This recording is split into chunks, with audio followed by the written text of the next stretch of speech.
Les élections canadiennes pourraient être déclenchées dans les prochaines heures et les Canadiens pourraient savoir qui est leur prochain premier ministre d'ici le 28 avril.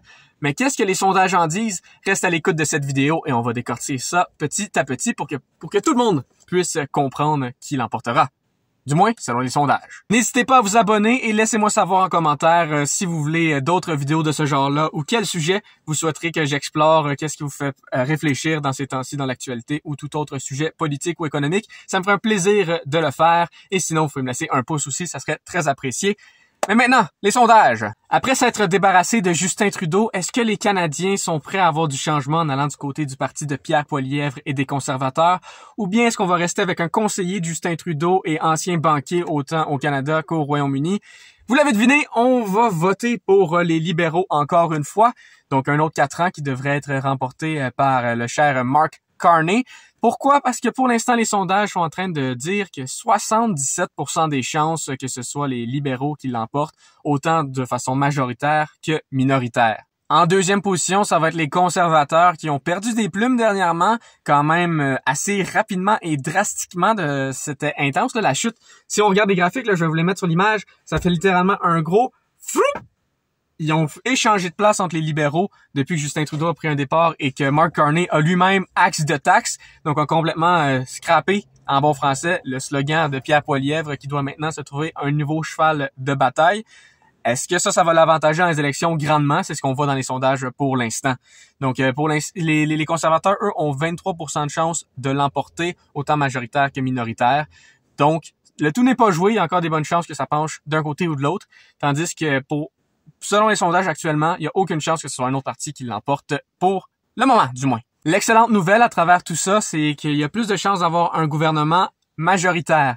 Donc, c'est 5% du côté des conservateurs et un 50-50. C'est 51% de chances d'avoir un gouvernement majoritaire de la part des libéraux s'ils l'emportent. Donc, c'est une excellente nouvelle dans le sens qu'il y a de bonnes chances que le gouvernement soit moins figé à faire des deals entre partis, de faire des coalitions. Donc, il y a plus de chances qu'on puisse mieux rebondir des crises et prendre de meilleures décisions en termes de gouvernement. Donc, déjà, cet aspect-là positif. Donc, un gouvernement majoritaire libéral ou majoritaire conservateur, ça va permettre d'avoir des avancements dans la société canadienne, plus que si on a encore un gouvernement de coalition. Un peu comme je l'ai dit dans une de mes dernières vidéos que vous pouvez voir dans un des deux coins, j'ai pas encore l'habitude de savoir c'est lequel, je vais vous la mettre là. C'est une guerre entre deux partis, entre deux personnalités, entre Mark Carney et Pierre Poilievre, et c'est le cas toujours aujourd'hui. Les partis, les plus petits partis comme le Bloc québécois, le NPD, le Parti vert, sont possiblement inutiles dans cette élection. Ils vont peut-être servir dans un gouvernement minoritaire pour être ceux qui aident à choisir qui gouverne et pouvoir appuyer un gouvernement dans ses décisions. Mais encore là, c'est minime, là. C'est 1 à 15 places pour le NPD. Donc, il y a la chance d'avoir un seul siège. Donc, déjà là, on peut le voir qu'ils ont complètement chuté dans les sondages depuis qu'ils se sont alliés avec les libéraux de Justin Trudeau. Sinon, le Bloc québécois, quand même, en 3e position, ce qui est quand même une nouvelle correcte pour les Québécois. Ils vont avoir, entre 18 et 36 sièges, ce qui n'est pas rien, qui pourrait être une bonne façon d'avoir une coalition si c'est un gouvernement minoritaire. Donc, ça pourrait être le 2e parti en importance au Canada. Donc, quand même pas quelque chose de minable et à jeter de côté pour les Québécois. Quand même une nouvelle correcte, dépendamment si vous supportez le Bloc québécois et l'inspiration un peu séparationniste ou nous donner un peu une voix au sein du pays. Pour ma part, je vous rappelle, journaliste économique, j'ai parfois peut-être l'air d'avoir une opinion, mais j'essaie le plus possible de me détacher et mon vote reste secret et le restera pour toujours. Le Parti vert entre 0 et 2 sièges qui ont la chance de l'emporter. Pour le parti populiste de Max Bernier, si je ne m'abuse, aucune chance d'avoir aucun siège, c'est entre 0 et 0. Et pour toutes les autres partis, on peut déjà pacter nos stocks et attendre nos 4 prochaines années. Donc c'est bien beau, ça va être une guerre entre deux partis, les libéraux et les conservateurs. Mais qu'est-ce que ça veut dire pour les Québécois si le Bloc québécois perd en vitesse et si on a moins de représentativité au sein du gouvernement fédéral? Ça se peut que ça soit un petit peu plus difficile, qu'on soit un peu plus oublié en tant que peuple. Mais au moins, on va avoir un gouvernement qui va nous diriger dans un sens ou bien dans un autre au lieu que de rester sur place et de ne prendre aucune décision étant donné qu'on stall et qu'on ne peut pas arriver à des compromis acceptables pour les partis concernés. Ce qui est une bonne nouvelle dans une situation comme aujourd'hui où nos voisins du Sud avec Donald Trump nous mettre un peu de la pression avec des menaces. Donc, le fait d'avoir un gouvernement majoritaire va peut-être nous aider à rebondir.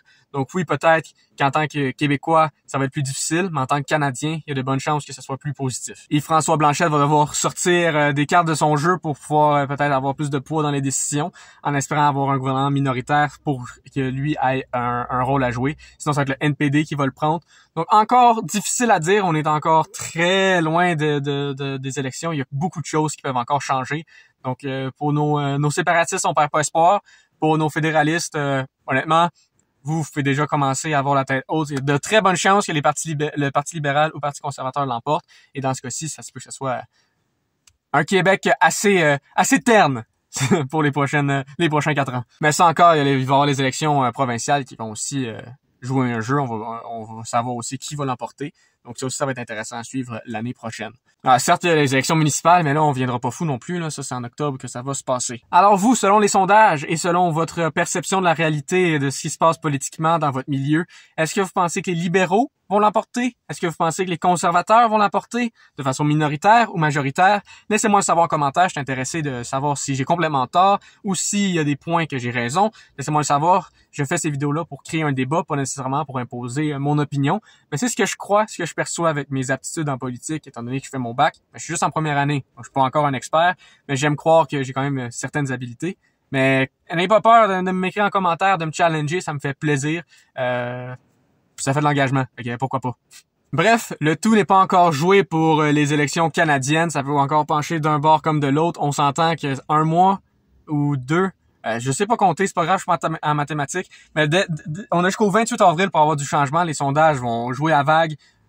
Oui, c'est vraiment dominant selon les sondages, que ce soit les libéraux, mais il y a de l'espoir pour les partis dans les autres partis. Donc, allez voter et ayez un impact pour votre pays. Il va rester à savoir si Pierre Poilievre va réussir à user de son populisme et de sa démagogie pour faire pencher la balance de son côté, ou si Mark Carney, avec sa stabilité et son approche un peu moins agressive sur des politiques économiques, va lui permettre de l'emporter. Ça va être un beau jeu de débat, un beau jeu entre la population canadienne. Donc, n'hésitez pas à consulter l'actualité, consulter mes vidéos. Ça va être une expérience très pertinente. J'ai hâte de voir comment ça va se dérouler et je vais y aller de mes commentaires aux 2 jours comme j'essaie de garder mon horaire de publication. Et ça nous laisse sur certaines questions. Qui permettra au Canada de survivre aux menaces de Trump? Qui profitera le plus aux Québécois? Et quelle classe sociale va s'en tirer gagnante lors des prochaines élections? Ça reste à suivre. Restez à l'écoute. On va le couvrir de fond en comble le plus possible selon les sujets qui me semblent le plus pertinents. Et pour me suivre dans cette aventure électorale et au-delà sur tout plein de sujets, abonnez-vous, on se revoit dans une prochaine. Merci d'avoir été là, c'est toujours très apprécié. C'est le fun de revenir sur YouTube. Donc on revient dans 2 jours. 1 jour. Je sais pas compter. Bye! Il est au bord la caméra.